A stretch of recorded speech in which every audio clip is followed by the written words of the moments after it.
This is an NBC News special report, the tragedy of Challenger 7. Go with throttle up. Roger, go with throttle up. We've never had a tragedy like this. And perhaps we've forgotten the courage it took for the crew of the shuttle. But they, the Challenger 7, were aware of the dangers, but overcame them and did their jobs brilliantly.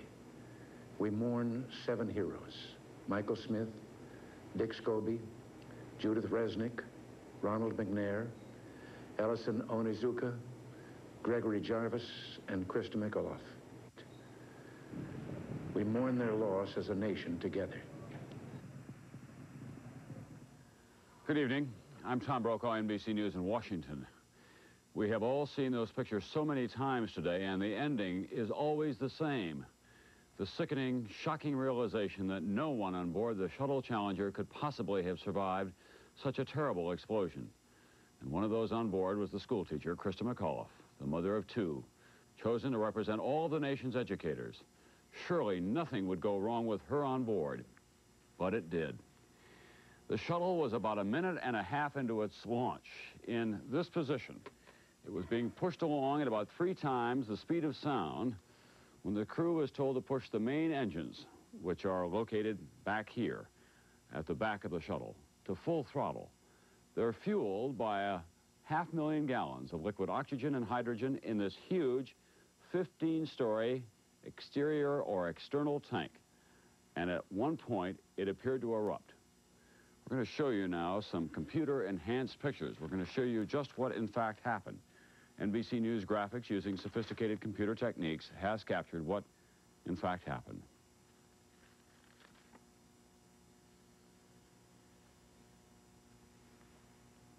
A terrible explosion, one scientist equating it to the charge of a small nuclear bomb. On the left, you can spot a burst of flame appearing to be in the vicinity of the left side solid rocket containing 1 million pounds of thrust. In a microsecond, a burst on the right, growing more evident on the left. Now, both trouble spots plainly visible. Disaster measured in milliseconds. These computer-enhanced pictures eliminate most of the smoke that would otherwise obscure our vision. In the twinkling of an eye, it may be pictures like this that may eventually tell us why and what happened. But for now, it does appear that the big external tank did explode, although we will not know for sure until NASA completes a thorough and exhausting examination and investigation. NBC's Steve DELANEY was at the Kennedy Space Center in Florida this morning when the shuttle was launched on its short flight to death. Tom, I think the next thing we're going to learn from what happened today is when the NASA people begin to put together their board of inquiry, which will begin the process, a tedious process of trying to assemble enough data to come to a conclusion on what caused it all. That board of inquiry was promised a little earlier today by NASA's Associate Administrator for Manned Spaceflight. And it also fell to a rather stricken-looking Jess Moore to talk about what everybody's already suspected. The space program experienced a national tragedy with the explosion of the Space Shuttle Challenger approximately 1.5 minutes after launch from here at the Kennedy Space Center. I regret that I have to report that based on very preliminary searches of the ocean where the Challenger impacted this morning, these searches have not revealed any evidence that the crew of Challenger survived.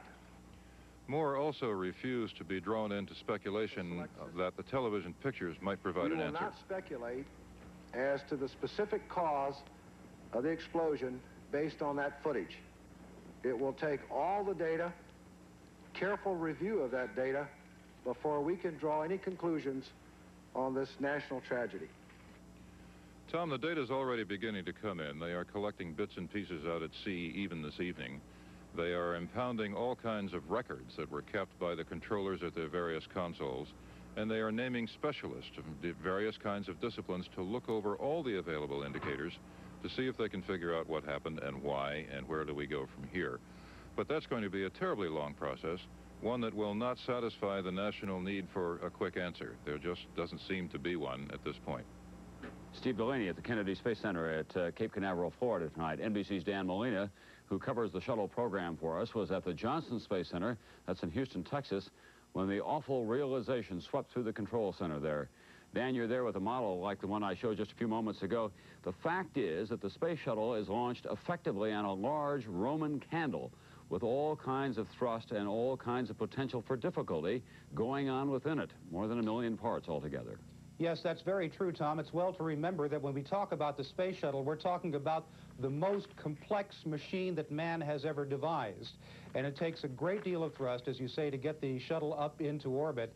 It takes the huge external tank, Tom. As you said, it's full of liquid oxygen and liquid hydrogen. Now, there's actually 3 tanks inside of the large external tank. On the top is the liquid oxygen. In the middle, there is sort of a connecting tank between the two, an intertank, they call it. On the bottom is the liquid hydrogen. Now, there was some speculation earlier on that perhaps there may have been a rupture in one of the bulkheads that separates the liquid oxygen from the liquid hydrogen. Nobody is saying that officially or unofficially, but it's one of the theories that's floating around right now. The orbiter itself mounted on the outside of that. This, of course, the crew compartment, all of them in here. Right underneath here is one of the points where, as you say, on that computer-enhanced graphics, we could see one of the explosions. It was interesting, and again, when we talk about theories, we must emphasize that they are theories, nothing more at this point, nothing official. But that's one of the points right here where the external tank is connected to the orbiter. There's another point down here. Now, in the sequence of launch, that external tank is separated by exploding bolts, and there was some speculation that perhaps one of the bolts had exploded prematurely. It almost seemed like the explosion, once starting here, kind of snaked its way upward, but that again is all speculation at this point. The numbers, Tom, the sheer numbers of the volume of thrust that's produced here gives you some idea. They're so incomprehensible. Each of the 3 main engines that you pointed out earlier, 375,000 pounds of thrust apiece. The solid rocket boosters, 2,900,000 pounds of thrust. It's an enormous, almost incomprehensible amount of power that's underneath the orbiter as it's going up, and the potential for things happening unexpectedly is, of course, always there, Tom.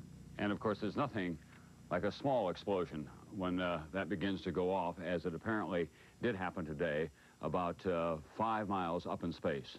This shuttle is the pride and joy of the Rockwell Corporation, which is located in California. NBC's George Lewis was there today to hear what Rockwell scientists were saying and speculating about. This headline greeted the people who make the shuttle orbiter as they left work this afternoon. But most of the employees at the Rockwell Aerospace plant had already seen the disaster replayed and replayed on television. The company had cautioned employees not to talk to reporters, but some could not contain themselves. This loss was too close, too personal, and the reactions were strong. Mine was numbness. Some ladies were crying.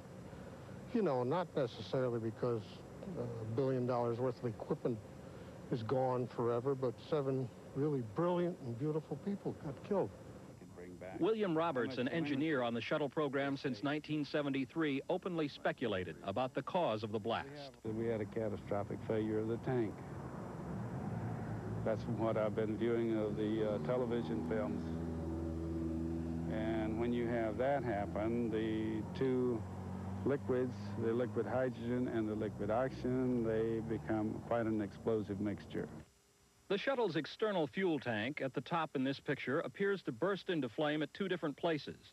Some experts believe a spinning turbine blade from one of the shuttle's booster rockets could have broken loose, piercing the tank. Engineer Roberts.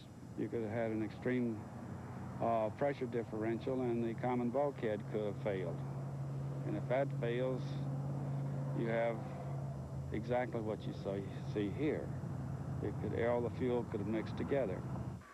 The Rockwell engineers could not leave the tragedy even when they got home. Stan Yoshino and his wife Dottie were close friends of one of the astronauts who died, Ellison Onizuka. We used to talk about it, and I said, God, Ellison, there's so many things that could go wrong. And he said, yes, Stan, I know that. So many things that could go wrong. Now the people who built the shuttle, people who feel a personal responsibility for the astronauts who ride aboard it, will be asked to take part in the investigation into exactly what did go wrong and why. George Lewis, NBC News, Los Angeles.